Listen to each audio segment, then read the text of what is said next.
नमस्कार दोस्तों, राजेंद्र सर ने आपके लिए ये वीडियो आसान भाषा में बनाया है। इनके चैनल को सब्सक्राइब एवं लाइक भी करें। क्या कभी ऐसा महसूस हुआ है कि दिल के आगे दुनिया के सारे तर्क सारा ज्ञान फीका पड़ जाता है कि दिमाग कह रहा है ये सही है, पर दिल वो मानने को तैयार ही नहीं। बिल्कुल, और ये एक ऐसी बहस है जो सदियों से चली आ रही है। आज हम एक ऐसी ही बहस की गहराई में उतरने वाले हैं जो कविता में कही गई थी, लेकिन आज भी उतनी ही सच्ची लगती है। और ये बहस छिड़ी थी कुछ ऐसी महिलाओं ने जिन्हें दुनिया शायद भोला भाला समझती थी, लेकिन जिनकी दलीलों के आगे एक बहुत बड़े ज्ञानी की भी बोलती बंद हो गई थी। आज हम महान कवि सूरदास और उनकी अमर रचना सूरसागर के कुछ चुने हुए पदों पर एक खास चर्चा करने वाले हैं। जी। हमारे पास जो सामग्री है वो सूरदास के जीवन का एक संक्षिप्त परिचय है और सूरसागर के सबसे चर्चित हिस्सों में से एक भ्रमर गीत प्रसंग से लिए गए 4 पद हैं। तो हमारा मकसद क्या आज? हमारा मकसद है इन पदों के जरिए ये समझना कि सूरदास की कविता में ऐसा क्या जादू है और गोपियों के प्रेम और तर्कों में वो कौन सी ताकत थी जिसने ज्ञान के दूत उद्धव को भी लाजवाब कर दिया। चलिए शुरू करते हैं। तो सबसे पहले ये जानना जरूरी है कि ये सूरदास थे कौन जिनकी कलम ने ये कमाल किया। हाँ, ये सवाल बहुत जरूरी है। देखिए, उनके जन्म को लेकर जानकारों में थोड़ी कह सकते हैं कि बहस है। अच्छा। एक मान्यता के अनुसार उनका जन्म सन 1478 में मथुरा के पास रुनकता या रेणुका नाम की एक जगह पर हुआ था। और दूसरी मान्यता? वहीं कुछ लोग मानते हैं कि उनका जन्म दिल्ली के पास सीही नाम के एक गांव में हुआ था। जगह चाहे जो भी हो, ये तो तय है कि वे महाप्रभु वल्लभाचार्य के शिष्य थे और उस समय के अष्टछाप कवियों में उनका नाम सबसे ऊपर था। अष्टछाप मतलब वल्लभाचार्य के 8 सबसे प्रमुख शिष्य जो श्रीनाथ जी के मंदिर में कीर्तन किया करते थे। सूरदास मथुरा और वृंदावन के बीच गौ घाट पर रहते थे और उन्होंने अपना पूरा जीवन कृष्ण भक्ति में ही लगा दिया। सन 1583 में पारसोली में उनका निधन हुआ। और उनकी जो रचनाएं हैं, 3 नाम आते हैं, है ना? सूरसागर, साहित्य लहरी और सूरसारावली। जी हाँ, और इनमें से सूरसागर ही उनकी प्रसिद्धि का सबसे बड़ा आधार बना। और कमाल की बात यह है कि उनकी कविता कोई हवाई बातें नहीं करती। उसमें आपको खेती बाड़ी, पशुपालन, उस दौर के भारतीय समाज की एक जीती जागती तस्वीर मिलती है। आपने बिल्कुल सही पकड़ा। सूरदास को वात्सल्य और श्रृंगार का सम्राट कहा जाता है। वात्सल्य और श्रृंगार? हाँ, वात्सल्य यानी माँ का बच्चे के लिए प्यार और श्रृंगार यानी प्रेम। उन्होंने कृष्ण और गोपियों के प्रेम के बहाने आम इंसानों के प्यार को एक इज्जत दी, एक गरिमा दी। उन्होंने बताया कि प्रेम करना कोई छोटी या हीन बात नहीं है। बिल्कुल, कि ये इंसान का सबसे स्वाभाविक भाव है। और ये सब उन्होंने कहा ब्रज भाषा में, जो आम लोगों की बोली थी।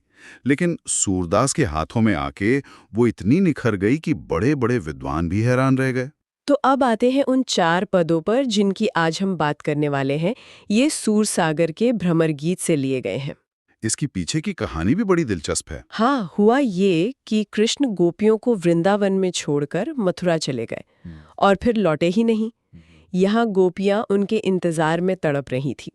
तो कृष्ण ने अपने एक दोस्त उद्धव को उनके पास भेजा।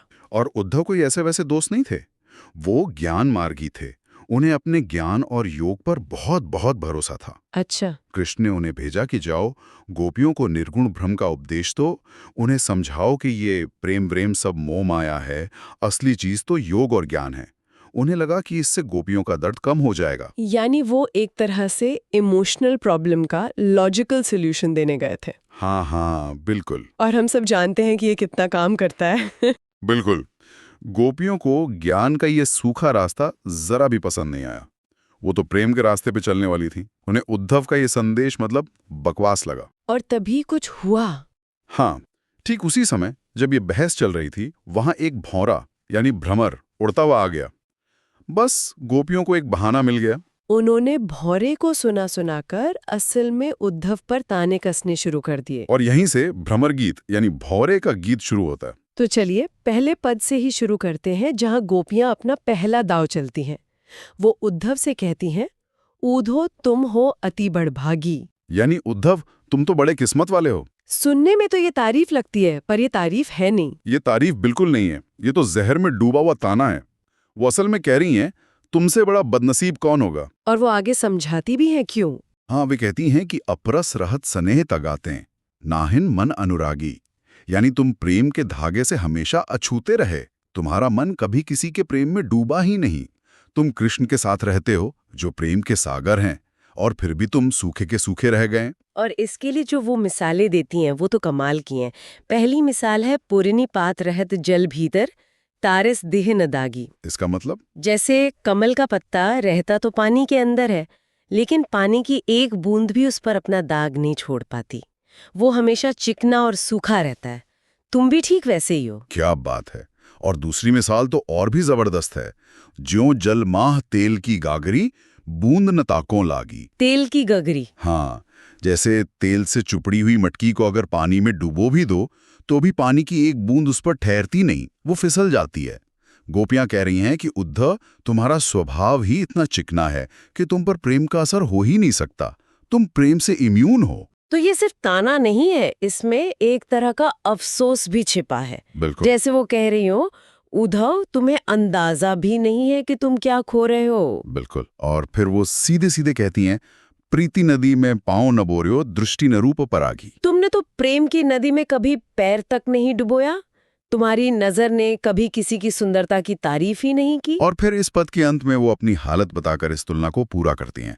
वो कहती हैं, सूरदास अबला हम भोरी, गुर चांटी जौ पागी। हम तो भोली भाली औरतें हैं, जो कृष्ण के प्रेम में ऐसे लिपट गई हैं जैसे चींटी गुड़ से चिपक जाती है। वो जानती है कि इसमें उसकी जान भी जा सकती है, लेकिन वो उस मिठास को छोड़ नहीं पाती। कमाल है।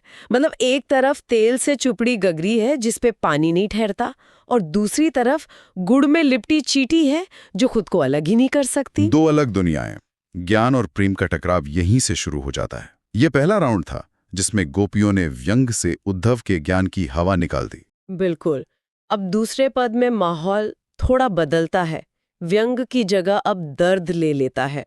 वो कहती हैं, मन की मन ही मांझ रही। हमारे मन की बातें, हमारे सपने, हमारी उम्मीदें सब मन के अंदर ही दबी रह गईं। और ये ऐसा दर्द है जिसे वो किसी से कह भी नहीं सकती। कहिए जाई कौन पे उद्धव, ना ही परत कही। हे उद्धव, हम अपनी ये तकलीफ लेकर किसके पास जाएं? ये ऐसी बात नहीं है जो हर किसी को बताई जा सके। वो इतने लंबे समय से कृष्ण के आने की उम्मीद के सहारे जी रही थी। अवधि आधार आस आवन की, तन मन बिथा सही। हमें उनके आने की उम्मीद थी।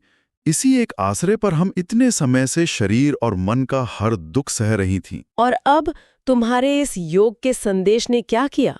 अब इन योग संदेशनी सुनी सुनी बिरहिनी बिरह दही। तुम्हारे इस योग के संदेश को सुन सुनकर हम विरह में जलने वालियां और भी ज्यादा जल रही हैं।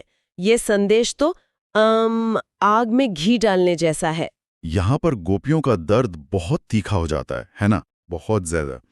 वो कहती है, चाहती होती गुहार जिते ही तें, उठते धार बही। हम जहां से मदद की पुकार लगाना चाहती थी, यानी कृष्ण से, वहीं से ये योग की उल्टी गंगा बह निकली। हमें उम्मीद थी कि वो प्रेम का मरहम भेजेंगे, और उन्होंने भेज दिया ज्ञान का ये खुरदुरा उपदेश। और इस पद का अंत एक बहुत गहरे आरोप पे होता है, प्रेम में मर्यादा टूटने का आरोप। वो कहती है, सूरदास अब धीर धरें क्यों, मर्यादा न लही। अब हम धीरज कैसे रखें जब कृष्ण ने ही मर्यादा नहीं रखी? ये मर्यादा शब्द यहाँ बहुत जरूरी है। प्रेम की मर्यादा क्या है? यही कि प्रेम के बदले प्रेम दिया जाए। ये एक अनकहा वादा होता है। गोपियां कह रही हैं कि हमने तो अपना वादा निभाया, लेकिन कृष्ण ने प्रेम के बदले ज्ञान भेजकर इस रिश्ते की सबसे बड़ी मर्यादा ही तोड़ दी। जब उन्होंने ही नियम तोड़ दिया तो हम धीरज क्यों रखें? सही बात है। ये तो बहुत बड़ी बात है। तो उन्होंने उद्धव के ज्ञान को आग में घी डालने वाला बताकर खारिज कर दिया। पर सवाल ये है कि अगर वो योग को नहीं अपनाएंगी तो उनके पास सहारा क्या है? इसी का जवाब वे अगले पद में देती हैं। अब उनका रुख फिर बदलता है। अब ना व्यंग्य है, ना सिर्फ दर्द, अब है अपनी आस्था का, अपनी निष्ठा का एक मजबूत ऐलान। वो कहती हैं, हमारे हरी हारिल की लकड़ी। जी। इसका क्या मतलब हुआ? हारिल की लकड़ी। हारिल एक पक्षी होता है जिसके बारे में कहा जाता है कि वो हमेशा अपने पंजों में एक लकड़ी का टुकड़ा दबाए रखता है। उसे कभी छोड़ता ही नहीं, चाहे वो उड़ रहा हो, बैठा हो या सो रहा हो। वो लकड़ी उसके जीवन का आधार होती है। अच्छा, तो हारेल की लकड़ी एक मुहावरा बन गया है, जिसका मतलब है किसी चीज को बहुत मजबूती से थामे रखना, अपना एकमात्र सहारा मानना। तो गोपियां कह रही हैं कि हमारे लिए कृष्ण उस हारिल की लकड़ी की तरह हैं। हमने उन्हें छोड़ा नहीं है। बल्कि मन, क्रम, वचन, नंद नंदन और यह दृढ़ करी पकड़ी। हमने तो मन से, कर्म से और वचन से नंद के बेटे कृष्ण को अपने दिल में मजबूती से पकड़ रखा है। ये उनकी भक्ति की गहराई है। वो कहती हैं कि ये कोई पार्ट टाइम काम नहीं है। बिल्कुल नहीं। जागत सोवत स्वप्न दिवस निसी, कान कान जकरी। हम जागते हुए, सोते हुए, दिन में, रात में, यहाँ तक कि सपनों में भी बस कान्ह कान्ह की रट लगाए रहते हैं। हमारी तो सांसें भी यही नाम लेती हैं। और ऐसे में जब कोई आकर उन्हें योग की बात सुनाता है तो उन्हें कैसा लगता है? सुनत जोग लागत है ऐसो, जौ करुई ककरी। योग की बात सुनते ही ऐसा लगता है जैसे किसी ने मुंह में कड़वी ककड़ी रख दी हो। पूरा मजा ही खराब हो गया। हंसते हुए, ये करुई ककड़ी वाली उपमा मेरी पसंदीदा है। हाँ, सूरदास चाहते तो कोई बड़ा साहित्यिक उदाहरण दे सकते थे, लेकिन उन्होंने रोजमर्रा की एक ऐसी चीज चुनी जिसे सुनते ही आपके मुंह का स्वाद बिगड़ जाता है। यही उनकी ताकत है। और आगे तो वो योग को एक बीमारी ही बता देती हैं। हाँ, सो तो व्याधि हमको ले आए, देखी सुनी न करी। ये तो तुम हमारे लिए एक ऐसी बीमारी ले आए हो जिसके बारे में हमने न कभी देखा, न सुना, न कभी भोगा। ये हमारे सिस्टम के लिए बाहरी चीज है। और अंत में वो उद्धव को एक सलाह भी देती हैं, जो मेरे हिसाब से इस पद का सबसे शानदार हिस्सा है। वो कहती हैं, यह तो सूर तिन्हीं ले सौंपो जिनके मन चक्री। हे उद्धव, ये योग का नुस्खा उन्हें जाकर दो जिनका मन चक्री की तरह घूमता रहता है, जो चंचल हैं, जो एक जगह टिकते नहीं। हमारा मन तो एक जगह कृष्ण में स्थिर है, हमें इसकी जरूरत नहीं है। क्या जबरदस्त तर्क है। सोचिए, वो उद्धव के ज्ञान को सिर्फ खारिज नहीं कर रही हैं, नहीं, बल्कि वो उसे खास तरह के मरीज के लिए सही दवा बता रही हैं। वो कह रही हैं, आपकी फिलॉसफी गलत नहीं है, बस आप गलत ग्राहक के पास आ गए हैं। ये उनके लिए है जिनका मन भटकता है। हमारा मन तो भटकता ही नहीं, वो तो एक जगह टिका हुआ है। ये एक तरह से उद्धव को ही अस्थिर मन वाला साबित कर देता है। बिल्कुल। ये बहस का तीसरा दौर था जहां गोपियों ने अपनी भक्ति की मजबूती दिखाकर योग की जरूरत को ही नकार दिया। पर अब आता है चौथा और आखिरी पद, और यहाँ मेरे हिसाब से मामला पूरी तरह पलट जाता है। हाँ, यहाँ वो व्यंग्य, दर्द और भक्ति से आगे बढ़कर सीधे सीधे कृष्ण पर एक राजनीतिक हमला कर देती हैं। ये सबसे अप्रत्याशित मोड़ है। प्रेम कहानी के बीच में राजनीति। पद शुरू ही होता है, हरि हैं राजनीति पढ़ी आए। कृष्ण राजनीति पढ़ाए हैं। गोपियां कह रही हैं कि कृष्ण अब हमारे प्रेमी नहीं रहे, वो एक चालाक राजनेता बन गए हैं। वो दिल से नहीं, दिमाग से काम ले रहे हैं। वो कहती हैं कि हे भौरे, मतलब उद्धव, तुम्हारी बातें सुनते ही हम सब समझ गई थीं। एक अति चतुर होते पहले ही अब गुरु ग्रंथ पढ़ाए। एक तो वो पहले से ही बहुत चालाक थे, और अब मथुरा जाकर उन्होंने बड़े बड़े राजनीतिक ग्रंथ पढ़ लिए हैं, जिससे उनकी बुद्धि और भी कुटिल हो गई है। और इसी बढ़ी हुई बुद्धि का नतीजा है कि उन्होंने हमारे लिए योग का संदेश भेजा है। बड़ी बुद्धि जानी जो उनकी, जोग संदेश पठाए। ये एक तरह से कह रही हैं कि इतना पढ़ लिखकर उनकी बुद्धि इतनी विशाल हो गई है कि अब वो हम जैसी साधारण प्रेम करने वालों के लिए योग का संदेश भेज रहे हैं। ये सीधा सीधा कटाक्ष है। बिल्कुल, ये वैसा ही महसूस करना है जैसे कोई अपना दोस्त बड़ा आदमी बन के आपको पहचानना छोड़ दे। सही बात है। गोपियां पुराने दिनों को याद करती हैं। उद्धव भले लोग आगे के पर हित डोलत धाए। उद्धव पहले के लोग कितने अच्छे थे जो दूसरों की भलाई के लिए भागे फिरते थे। और कृष्ण को देखो, वो हमारी भलाई करने की जगह हमें और दुख दे रहे हैं। और अब वो अपनी मांग रखती हैं, कहती हैं, अब अपने मन फेर पाए हैं, चलत जो होते चुराए। अब हमें कुछ नहीं चाहिए, बस हमारा वो मन वापस कर दो जो कृष्ण मथुरा जाते समय यहाँ से चुरा ले गए थे। हिसाब बराबर करो। लेकिन फिर उन्हें खुद कृष्ण के चरित्र पर हैरानी होती है। ते क्यों अनीति करें आपुन, जे और नीति छुड़ाए। वो कृष्ण जिनका काम दूसरों को अन्याय से बचाना है, वो खुद हमारे साथ इतना बड़ा अन्याय क्यों कर रहे हैं? और यहीं पर आता है वो संवाद जो इस पूरी बहस को एक अलग ही स्तर पर ले जाता है। गोपियां कृष्ण को उनका राजधर्म याद दिलाती हैं। राजधर्म तो यह है सूर जो प्रजा न जाही सताए। ये सूरदास की प्रतिभा का शिखर है। बिल्कुल। देखिए, गोपियों ने अपनी व्यक्तिगत प्रेम की पीड़ा को एक सार्वभौमिक राजनीतिक सिद्धांत से जोड़ दिया।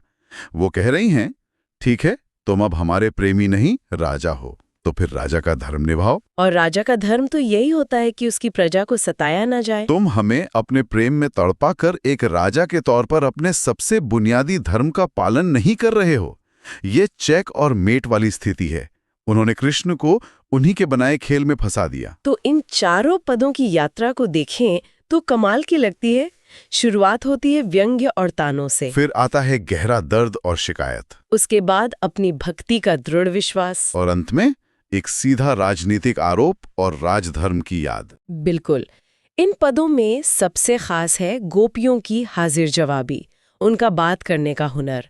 वो कोई पढ़ी लिखी दार्शनिक नहीं है, लेकिन वो अपने तर्कों, अपनी मिसालों और अपने सीधे साधे लेकिन गहरे सवालों से ज्ञान के प्रतीक उद्धव को चुप करा देती है। और यही दिखाता है कि सच्चा दिल से महसूस किया गया अनुभव किताबी ज्ञान से कहीं ज्यादा ताकतवर होता है। और सूरदास का कमाल ये है कि वो इतनी गहरी बातें कमल के पत्ते, तेल की गगरी, गुड़ चीटी और कड़वी ककड़ी जैसी रोजमर्रा की चीजों के जरिए कह देते हैं। उनकी भाषा सरल है लेकिन भाव बहुत गहरे हैं। और एक आखिरी बात जो राजधर्म वाली है, वो ये दिखाती है कि प्रेम सिर्फ एक निजी एहसास नहीं है। हाँ, जब वो किसी जिम्मेदार पद पर बैठे व्यक्ति से जुड़ता है तो वो एक सामाजिक कर्तव्य भी बन जाता है।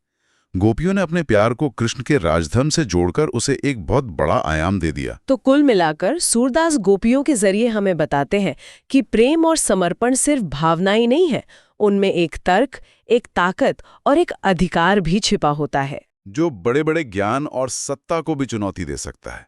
अंत में एक सवाल मन में छोड़ जाते हैं। गोपियों ने कहा कि कृष्ण राजनीति पढ़ाए हैं। क्या आज की दुनिया में जब हमारे अपने लोग, दोस्त या हमारे नेता सत्ता मिलने पर या हमसे दूर जाने पर बदल जाते हैं, तो हमें भी ठीक ऐसा ही महसूस नहीं होता? बिल्कुल होता है। कि जैसे उन्होंने भी दिल की जगह दिमाग वाली कोई नई राजनीति सीख ली है, जिसमें पुराने वादों और रिश्तों की कोई जगह नहीं है। ये सदियों पुरानी कविता आज के इंसानी रिश्तों और उनमें आने वाली दूरियों पर कितनी सटीक बैठती है, ये सोचने वाली बात है। नमस्कार दोस्तों, तो आपने इस चैनल को अभी तक सब्सक्राइब एवं लाइक नहीं किया तो अब कर दीजिए। धन्यवाद।